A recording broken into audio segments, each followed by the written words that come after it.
Tom, welcome to The Collective Good. Thank you. So glad to have you. Thank you for coming to do this. Sure.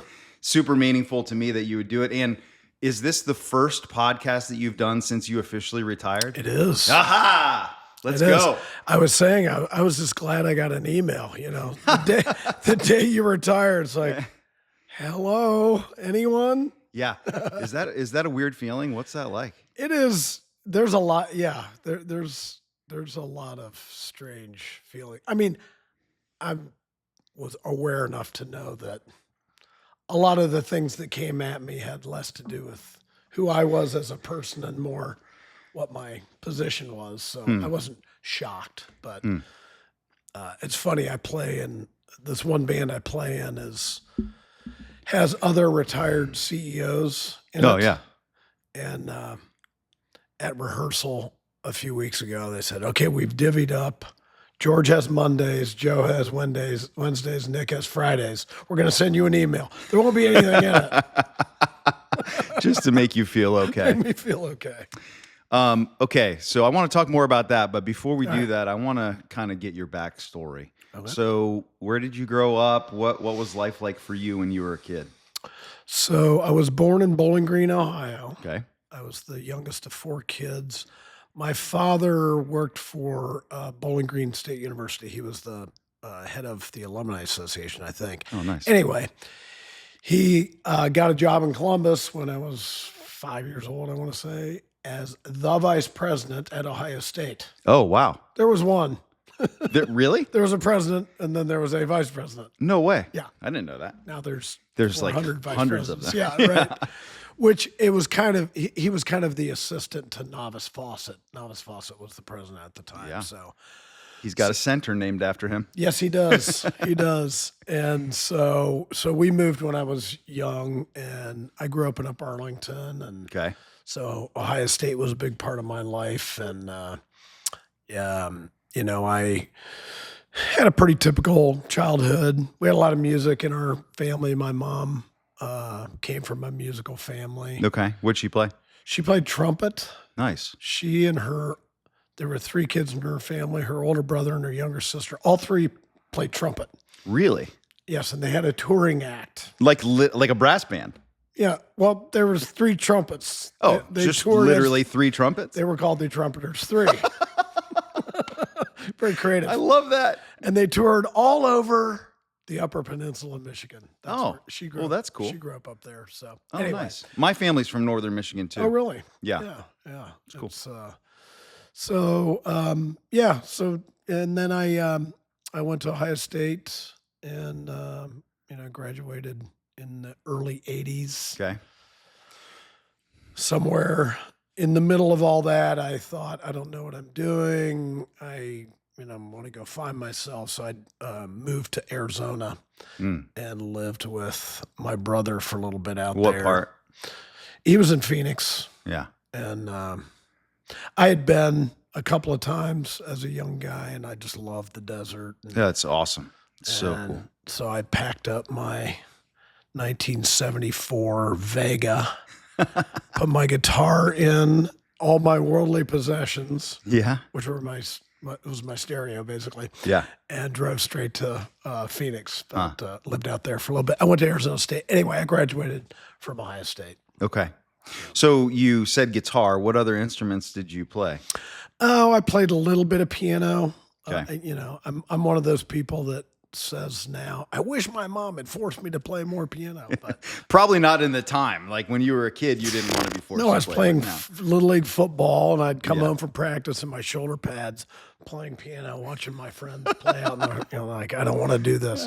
But so a little bit. So you're the youngest of 4. Yeah. Okay. What was that like? I mean, do you have older brothers and sisters? What? I have my brother Jeff is the oldest. My sister Jan is next, and then my brother Scott. Okay. And so kind of the typical baby of the family. Like Yeah. mom and dad were kind of done with parenting, so kind of got away with whatever I wanted to. Yeah. And which, was fine by me. That's I fine. think about summers, I'd leave the house at 8:30 in the morning and I'd come home at 10 o'clock, and it was just no big deal. But Yeah. Well, but that was the time. oh yeah. Yeah. You know. Yeah, and even so, like I was born in 1976, so I'm a Okay. little younger than you, but my childhood was very Older than, similar. yeah, younger than me. Yeah. The same idea. Um, Yeah. but, we were kind of feral kids. We were out doing our thing. And Sure. we, Where did you grow up? Are you I grew up in Worthington. okay? Yeah. So that experience of being out until it was dark and then you got to come home, but my parents had no idea where I was Yeah. during the day. Right. No idea. You And know, I would ride my bike miles away. I don't think they had any clue what I was doing.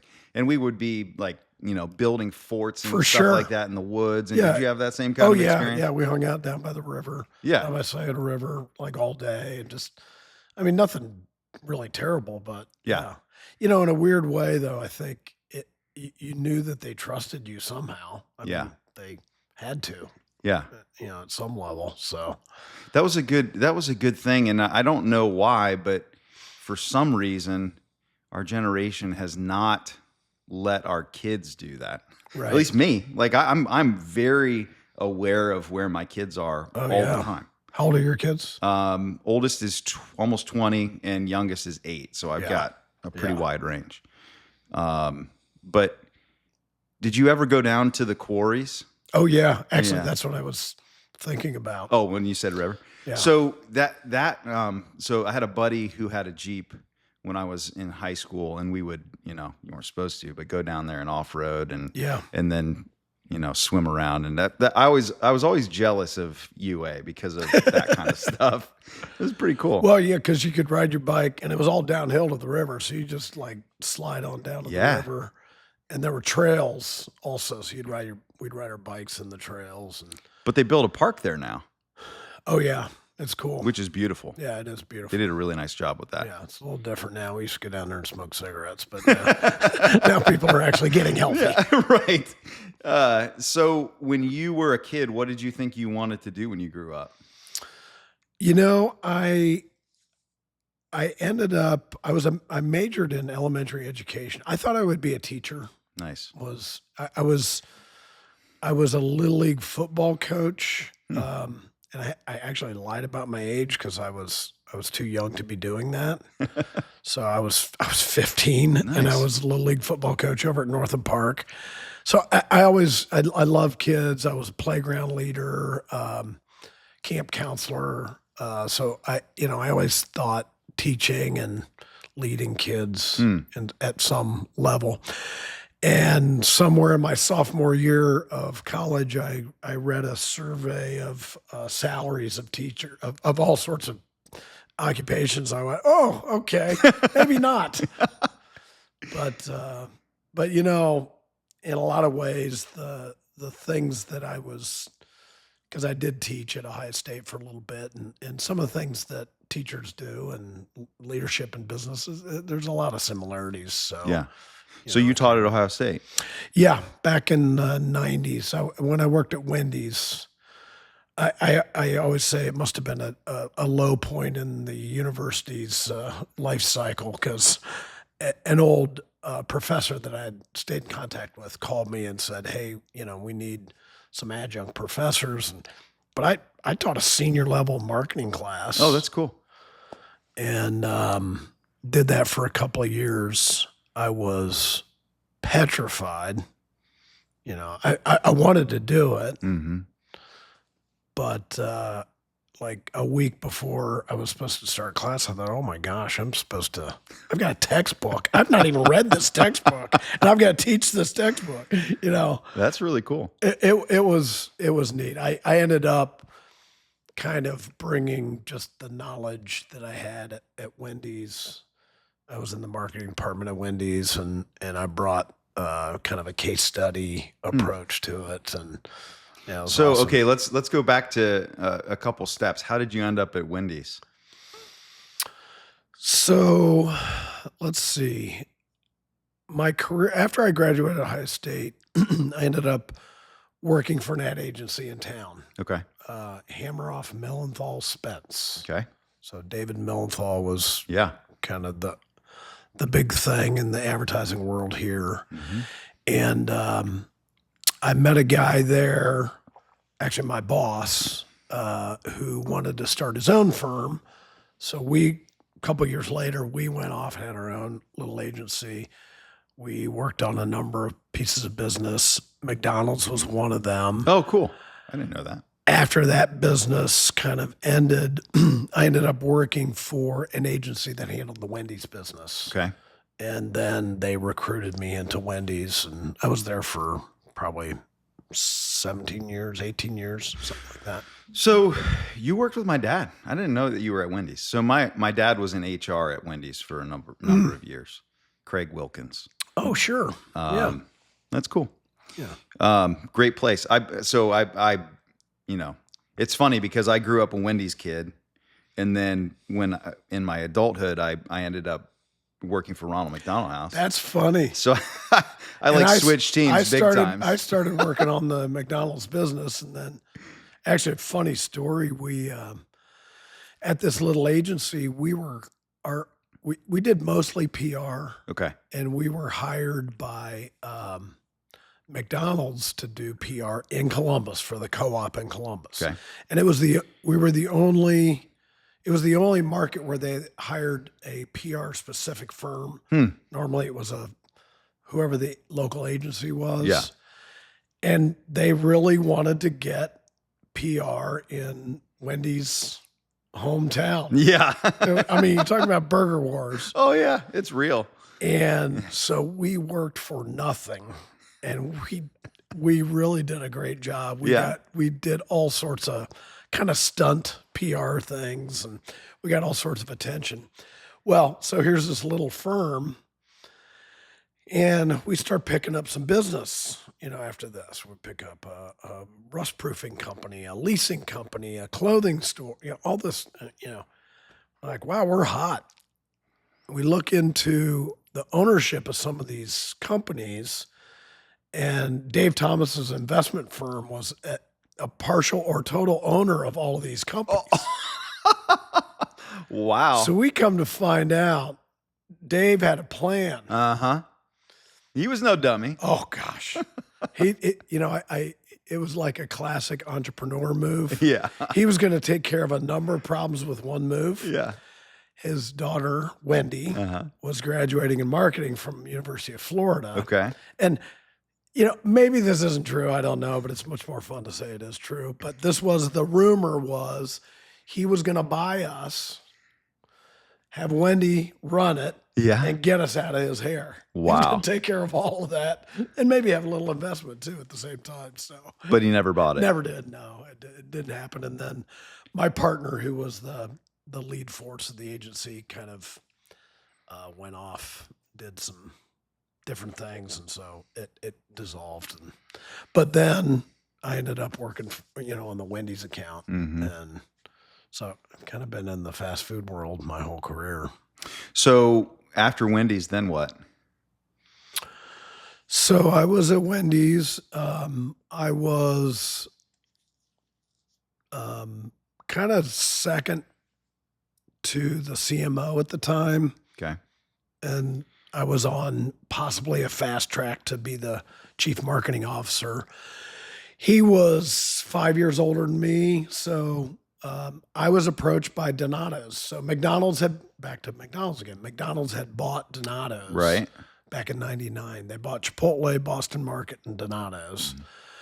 And they were, of course, looking to totally ramp up and take this, small company and, make it global in an instant. And so they were hiring all sorts of people as quickly as possible. And they contacted me. And, I really wasn't interested at first. I was pretty happy where I was. Yeah. But they kept at it, and the head of HR is somebody I know very well because I married her many years later. But she interviewed me actually. Oh yeah? Yeah. Oh, that's fun. That was the first time I met her, was No way. in an interview. And then she became your wife. How cool is that? It's very cool. I love that. It's cool. It's amazing. It's an amazing story, really. Yeah. So talk about that. I mean, that's fascinating to me. So there was a funny part at the beginning, though. She said, I'd like to meet you and talk about this. I'm like, I don't know. And well, let's just have lunch. So I said, well, let's have it not in Dublin. So we went to Cooker's on Cleveland Oh Avenue yeah. because I wanted to get away from, and we're sitting there in a booth and we're talking and I look and my entire team decided to have lunch that No day way. at the Are you Cooker. kidding Yeah. me? They come walking by looking at me like, Like, what are you doing? what are you doing? And of course, a month later when I told them I was leaving, they're like, oh, that's what you were doing. We were worried that you had met someone, and because I was married at the time. Okay, yeah. We were worried you had met someone. I go, well, I did meet someone, but yeah. Wow. But no, we worked together. Gosh, let me think. How many years was it? I mean, it probably was 10 or plus years together. Wow. And then I became CEO in 2010, Okay. and we kind of fell, this happens. Yeah. We learned a lot about each other. We respected each other tremendously, Yeah. not just as business people, but as humans. Mm-hmm. And we found ourselves kind of, being drawn to each other. Yeah. We had both gone through a divorce a while back. And so we had some feelings for each other. Yeah. Now, I didn't realize she had feelings for me. I knew I had feelings for her. And funny how music comes to play at one of the shows that we had. She ended up coming with some of her friends, Okay. and It's a good sign. yeah. And after the show, one of her friends showed some interest. Okay. Uh-huh. She calls me the next day, going, "You know what? I think I have some feelings." Uh-huh. So Yeah, sometimes that's all it takes, right? So I have to thank her friend for all Yes, this. thank you, friend. Exactly. That's awesome. Yeah, Oh, it's I cool. love that. What a cool story. And then, we dated for a while. We didn't, it's a little, it could be tricky. It's a, family owned business, Yeah. but we waited for a while to, make sure that this was real. And then we said, we got to tell your dad. And, we're And for people who don't know, your wife is the daughter Of the guy founder. who started Donatos. Yes. Jim Grody started the company. Mhm. And Jane, those two were the major owners of the company. I mean, they're small ownership. I've got a small piece as well, but yeah. So we're like, we need to tell Jim. Not exactly sure how he was going to react, Yeah. and it was sweet. He had tears in his eyes, and. Now, I also think he knew that we would be talking pizza 24/7, so he may have like that. He may have liked that as well.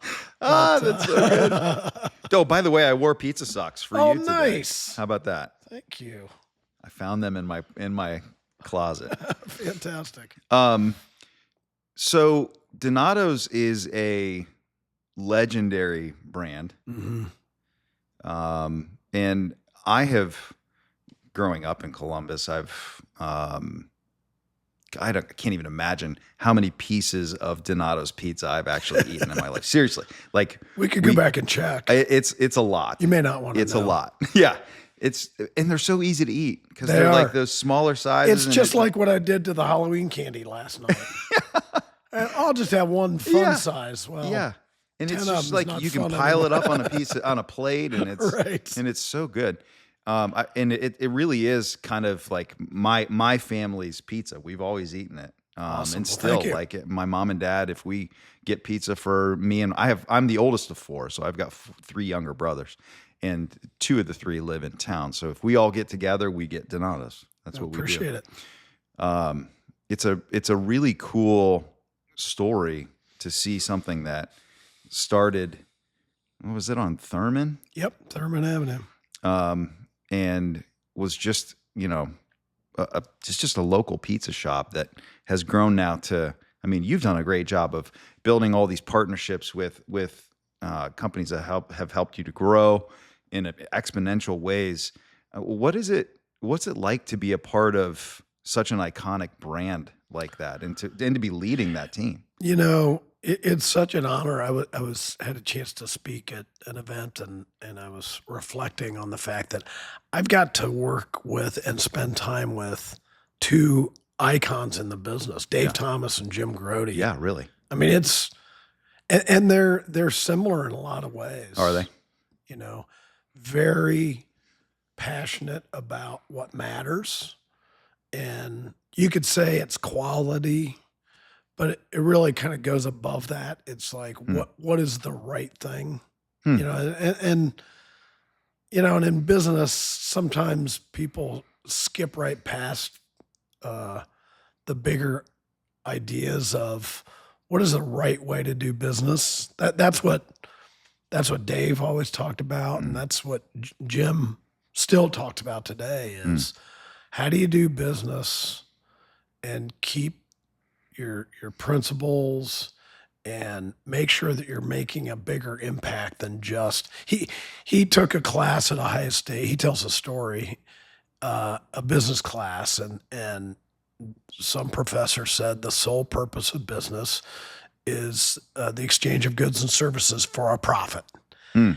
And it kind of pissed him off. Yeah. It's like, That's a really? very old way of thinking about things. And you know, if you know entrepreneurs, you get something stuck in their craw, and you know, 70 years later or whatever, 60 years later, he still clings on to that, and you know, it's a bigger idea, and so yeah, quality ends up being a part of it, but how you treat people, how you treat people in the neighborhood, Yeah. how you treat the community, your customers, things like that. It's just different. It really is different. It's almost hard to explain because you put it in words and it kind of sounds like, yeah, I get it, but it feels different.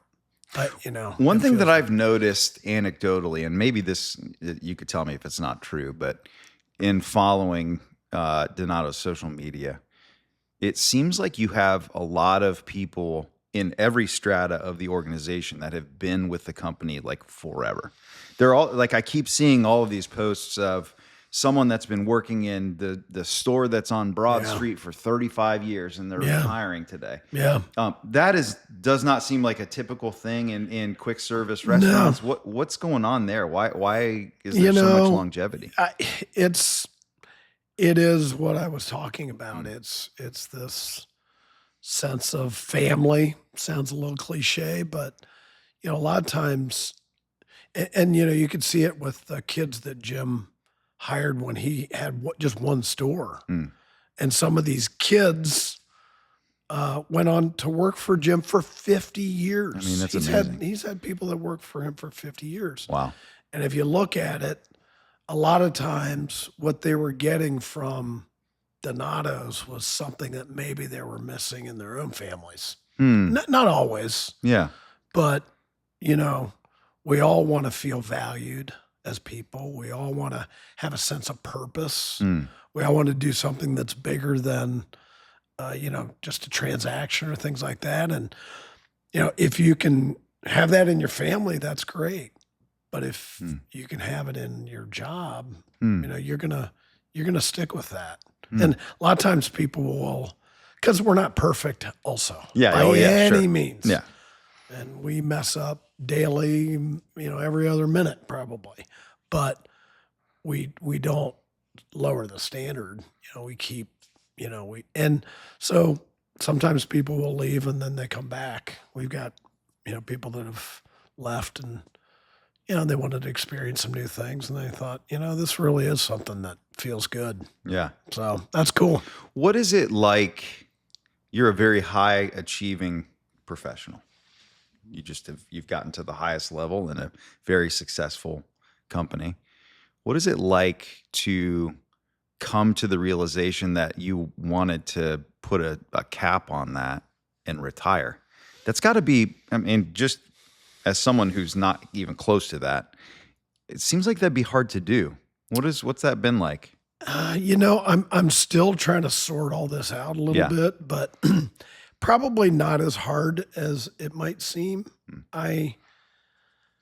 You know, one of the jobs that I have, because you know, I'm an employee of the company, and I need to do my job and do it well. And so I take that responsibility very seriously. And part of that is having succession planning. And if I've been the CEO for 14 years, Yeah. I've been the CEO for almost a generation. Yeah. That's, you know, logically, that's kind of long enough. Hmm. I mean, not that I'm out of date or out of touch or any of that, but I think companies need to have, the water needs to be flowing. And That's a cool perspective. so I don't think most people think that way though. They kind of like either the power or the status or whatever. yeah, maybe. I mean, I told Jane, if there are Ohio State tickets, I wouldn't mind going with you to a game. So, So some of the perks. listen, I have my own tickets. I'm good. But, yeah, no, and so, we had hired some people in the past that could potentially take my job, and it didn't work out for one reason or another. And so it was like, we've got to make sure we do this right. And we found a guy, didn't find him. He's actually had been with us years ago. Here's another person that had, Nice. in fact, he started the franchising department with a company back in the 90s. So he knew. He was roommates with Jane's brother in college. So Nice. he understood culture. He understood the family, and he's smart as a whip. And it's like, you got both of those.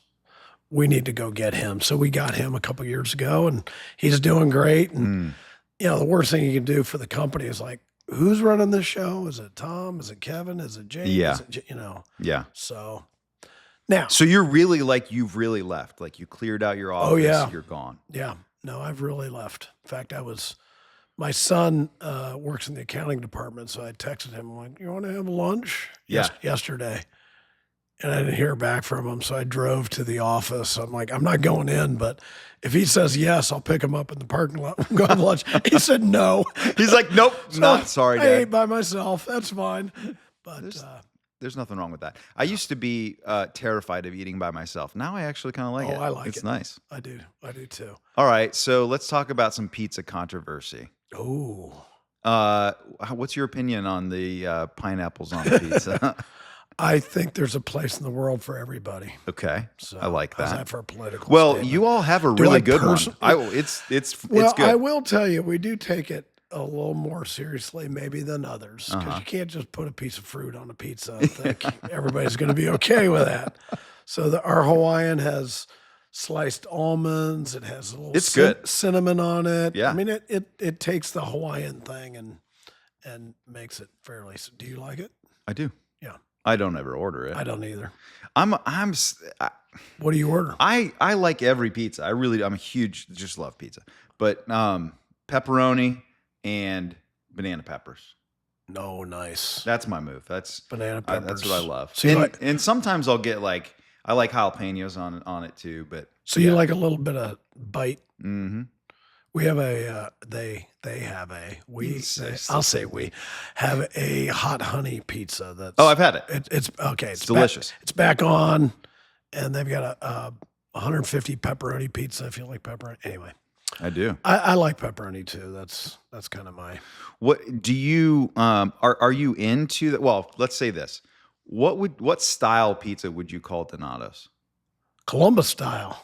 Okay. Actually, that is kind of I know, but a thing. That's cool. That's and you all kind of invented that. No, I wouldn't say we invented it. I think we made it Made it popular. popular. We've got 60 some pizza shops in the Columbus DMA. Really? Oh yeah. It's 60? I've got That's to a do lot. now that I've got a little more time, I got to do the math, but I have a feeling we may be the biggest restaurant company in Columbus. That's just huge. sales wise. I mean, that's crazy.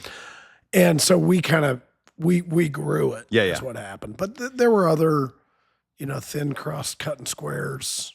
Yeah, yeah. Well, so when I was growing up, we would I grew up in Massey's Worthington. Massey's Yeah, is one. Massey's. We would get Marco's Pizza when I was a kid in Worthington, and Papa Joe's. Yep. Kind of was the same type of In thing. Arlington, in that along the quarry, a lot of the Italian stonemasons would move to and live in that Grandview area. Mm-hmm. So Panzeras, Rotolo's, those were all Iconos, all that Iconos, stuff. Tommy's. Tommy's. Those were all pizzas that kind of came out of that Did whole Tommy's thing. really close on Lane?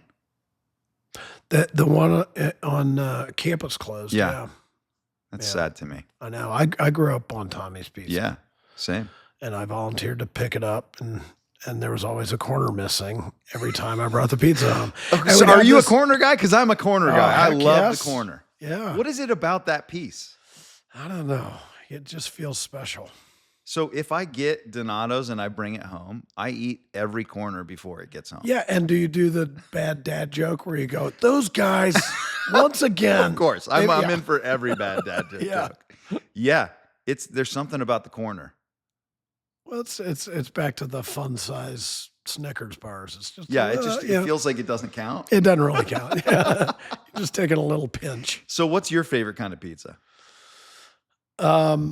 I love the cauliflower crust. Yeah. Like I never thought I would. No, it's but, great. You know, when the menu team developed it, I'm like, wow. Yeah, very impressive. So I like pepperoni on the cauliflower crust. That's my favorite. Nice. Yeah.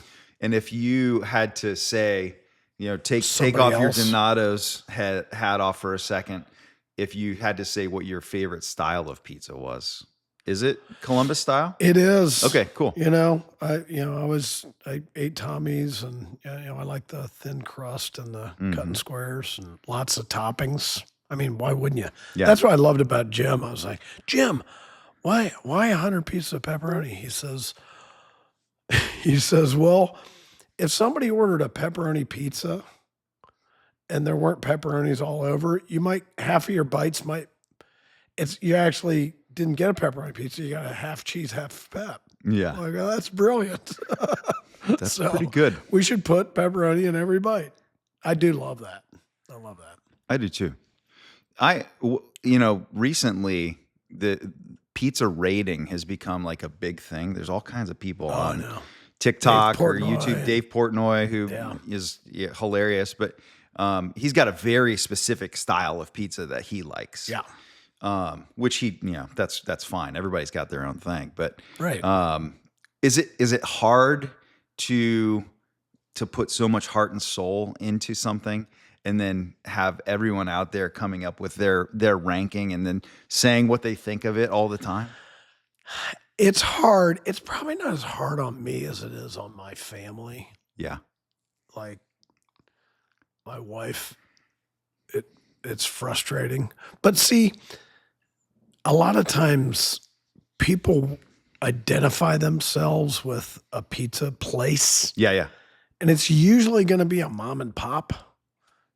And it's not like the more locations you have, sometimes people, they just don't want to associate with something that has a lot of locations. They want to, whether it's buy local, shop small, whatever, and I'm not putting that down either. It's Yeah. But they identify with that single unit location kind of thing. Uh-huh. And you're never going to, kind of win them over on a ranking. But I don't know. But I do feel like Donato's has figured out a way to somehow transcend that. Maybe that's because you're a marketer. It's a and little you bit. understand how to keep it. I remember we did focus groups a while ago on I forget even what the topic was, but people were talking about Donato's and blah, blah, blah. And they're like, Donato's is great, but we don't like that chain pizza. And the moderator said, well, but Donato's is a chain. They go, yeah, but not really. And that's why I kind of like that. Yeah, you did a good job with that. How'd you do that? I don't know.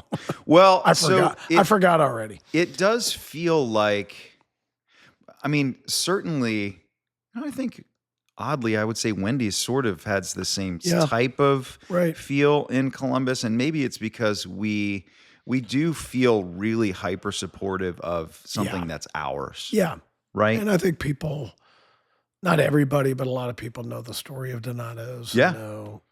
Jim. Oh, it was in every commercial forever. Well, that's that. Yeah. We grew up. That was knew. my idea. And Jane actually Jim was in the commercials before I started, but I got him back on, and I got Jane in the commercials, and reluctantly she went along with it, but you know, She's so good. she's fantastic. Yeah. She's great at that. She's a She's great face for the company. yeah, she really is. So, and not that Jim isn't, Jim, if you're listening out there, Yeah. but I mean, he's you an know. icon. He's Yeah, literally, exactly. and it's, what is it like to be a part of a family now that is so recognizable and well known? It's cool. I mean, it's cool. It's hard to eat at the bar at Rusty Bucket. Yeah. You can't just show up somewhere. People are going to stop you. Yeah, they usually stop her, Yeah. and so I get to just kind of eat quietly by myself while she talks about Well, that's pizza that's from. not so bad. No, no, it's cute, really. I mean, people love to associate. It was like that with Dave. When I was working at Wendy's, one of my jobs, we would film the commercials, and so we'd fly to New York to do the commercials, and Lorraine, Dave's wife, was on him about his weight, and Okay. so she made sure he walked every day. Hmm. So one of my jobs on a couple of the shoots was to walk the founder of Wendy's around the block in, Come on, Dave. We got to in walk. Manhattan. It was- Really? oh, it was fantastic. So did people stop him? everybody? Yeah, I bet. Yeah, we never got. I mean, we got like 20 feet. Little old ladies Yeah. thought he was cute, you know. Businessmen thought he was brilliant. Yeah. And all these are true. Everyone Kids- yelling, "Where's the beef?" Yeah, exactly. Yeah, it was cool. Okay, so we kind of stepped away from music. I want to return to that. You have somehow managed to keep a connection to music through your life, and you're a performer, and you were able to balance leading a huge successful company and also maintaining your artistic outlet through music. How important was that to you, and is that to you now? Very important. I mean, it's therapeutic. Talk about that. You know, I mean, I used to play mediocre golf on the weekends and I come home frustrated. I know that feeling. I can play mediocre music and I don't feel frustrated at all. Huh. And I'm really good at mediocre music, but That's no. that's a cool way to look at it. Well, and I think there's a lot of things. There's connection. Well, you know this as a performer. You know, when you're performing on stage and you're putting something out there, and if it's something you created also, you came up with it, you created it. It has feeling and emotion. You throw it out, the audience takes it in, they throw their energy back to you. I mean, that is there's a real magical thing that happens. You know, cool. that is like really powerful. You know, It it's is. not just, hey, look at me kind of a thing. It's a exchange of energy, I think. So Yeah, I actually think it's more giving than it is taking. I do think that there have been moments in my life where it was pretty self-centered. Mostly when I was younger. I think I wanted yeah, the the acclaim, whatever. I needed that energy, but then once I started realizing that, oh no, I can connect with this better if it's more me giving this to people. that's awesome. I love to hear you say that because I've Do been, you have that same experience? yeah. I mean, I talk about selfish early on. I think I picked up guitar because I think I could meet girls that Yeah, way. we all do. That's Because I was the short reason. and a little bit goofy, and so if I learned to play "Moondance" by Van Morrison, Yeah, it I could worked. yeah, it worked. But no, you're right. And then we have this goofy bluegrass band where we do covers Love of it. songs that were never intended to be bluegrass, but we do it for the audience because it's like so fun to watch them discover. Oh, that I know what that song is, Yeah. and actually, we've had discussions with the band in the past where if we started getting a little too much about, hey, look at us, it's like, that's not us. Huh. We're not, super accomplished musicians. We're not technically that great. A couple of them are, but I'm not. Most of us. But what we do bring is that gift to kind of throw the fun out to the people, and Mm. we call it for y'all. That's what we. Oh In yeah. fact, we have a. It's not an actual foundation, but we give the profits from the bluegrass band back to the community. So we don't, you know, pay ourselves. We have a musician or two that gets paid, but mostly we take the money and we give it back. We call it the For Y'all Fund. Oh, that's cool. It's all for everybody else. So That's really good. that's cool. I love hearing you say it that way. Well, I think that's the sort of the magic of at least live performances. Why people love going, Yeah. because somehow there is. I like to say that music is the language of the soul, Mhm. and it somehow transcends literally everything. Yeah. And you don't even have to understand what the lyrics are. It doesn't have to have lyrics. There's something innate about music. Look at that the people captures at us. these Taylor Swift shows. Oh, yeah. It's incredible. Yeah, and the amount of money they're spending. Yeah. I mean, it's just wild. But you watch people just get affected emotionally. Like Yeah, it's very meaningful. it's incredible. Yeah. What do you think that is? Why does music Well, do that? You identify, it's like we have a rehearsal later today, so I was going through some of the songs and I'm like, I wrote this song with this in mind, but there could be 10 other interpretations that Yeah. other people have. Yeah. And that's cool. Yeah. And so if other people take that, that idea and make it theirs, Mm. then it's theirs. Yeah. So now that music is actually theirs. And I think that is what creates emotion. Mm. It brings that meaning that they've attached to it and they put it into their soul. Yeah. That's cool. Isn't it an amazing experience to see someone else sing a song that you wrote? You ever experienced that? I If don't you're know playing that I if you're have. playing a show and someone like sings along with Oh you, yeah, for sure. Yeah. that's Yeah. like a life-changing moment. Yeah. I Isn't that agree. wild? Yeah, it is Because cool. for anyone who Well, I had people that I didn't even know at our last show, because this record's only been out for a little bit. And there were people I didn't know who they were, and they were singing the words. I was like, wow. that's so cool, right? Must have been Because bored that day. the cool for anyone who's never written a song, the process of writing a song, and I don't know what your songwriting process is like. For me, I almost exclusively write by myself. I don't usually write with other people, and even if I do, we'll kind of take ideas and hand them to each other, and then add to them, and then kind of go back and forth.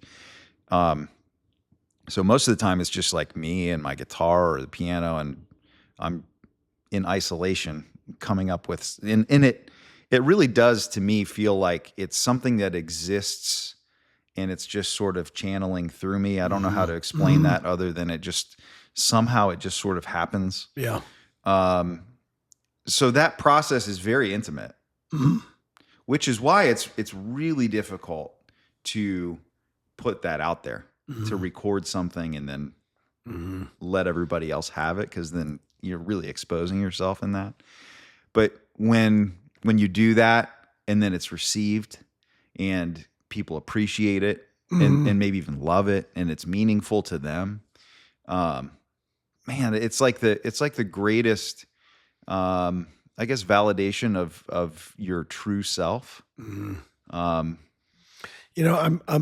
I'm actually kind of struggling with how I've been asked by a couple of people, like, what is your goal with this music? And I'm having a hard time getting past the fact that I just want to write, because that, whether it's channeling or it's, it could be a big message that's important to me, or it could just be a story that's, I think, fun or interesting.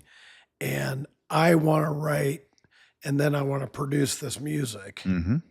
Now, if other people like it or want it, great. But I think that's why I haven't spent a lot of time learning how to get more and more people to listen. Like I'm not really, I don't think I'm you need just to. sending it out. Yeah. I think that And I think then, people, when they ask those kinds of questions, it's a very logical question. mhm, But to me, the answer of I just want to make it is yeah, enough. yeah. I mean, Because that's kind we of, are creative by nature. Human beings. Every human being is creative. Even the ones that think that they're not. They mhm. are. Oh yeah.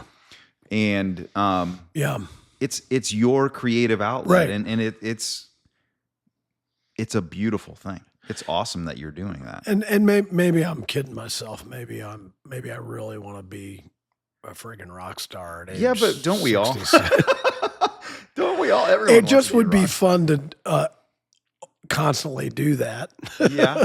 Yeah. Perform and play and all that kind of thing. Yeah. So So if that opportunity presented itself, would you do it? Go out on sure, the road, do all that stuff? I probably would. Yeah. Yeah. Yeah. I Why think I would. bluegrass? Have you liked bluegrass, or was it just Yeah. I always, as a kid, yeah? I had a buddy that played banjo and we liked, flats and scrugs. And Uh-huh. I mean, I'm not obsessed with bluegrass. In fact, my other band is really more of a rock funk band, Okay.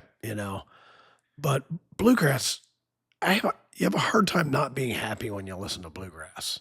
It's Oh, yeah. just that whether Yeah. it's the intonation of the instruments, of the banjo and the mandolin, or and it, the pace, it's just fun. It's got this fun feel. So Mm. that and this little kind of trick we do where we take a song like something that Paula Abdul wrote and we make it a bluegrass tune. It's Yeah. just it's funny. That's brilliant. I love that. I don't know if it's brilliant, but No, it's no, no, good. it is. It's Trust me. funny. I love it. I think it's great. I saw I don't remember the name of the group. There's a bluegrass group that I saw on, I think it was on Instagram Reels or something, and they did a cover of like they do covers of like 90s R&B songs. Thunderstruck. Was it That- Thunderstruck? no, it was There's a few bands that do this. I can't remember the actual song it was. It was a 90s R&B song. But it was so good. Yeah. It Yeah. actually works. It works Well, well. a lot of music all comes from the same place. Yeah. It really does. No, it is. Blues. Yeah, it's just a matter of the rock. production. Yeah. Yeah. And instrumentation and pace and things like that. So Right. it's cool. So what do you think is in the future for you? What are you going to do with your time? Using, I guess, musical metaphor, I haven't quite figured out yet my rhythm and my song structure, but Yeah. I don't have the rhythm and the kind of system yet. Yeah. Like I work out every day at the club, so I got that part. Good. I like people, so I'm reaching out, people that I want to be around. I'm reaching out and we're getting together, and I have a lot of interests that are on a long list it's my curious list that Okay. has everything from pickling to teaching to, learning to do the moonwalk Yeah.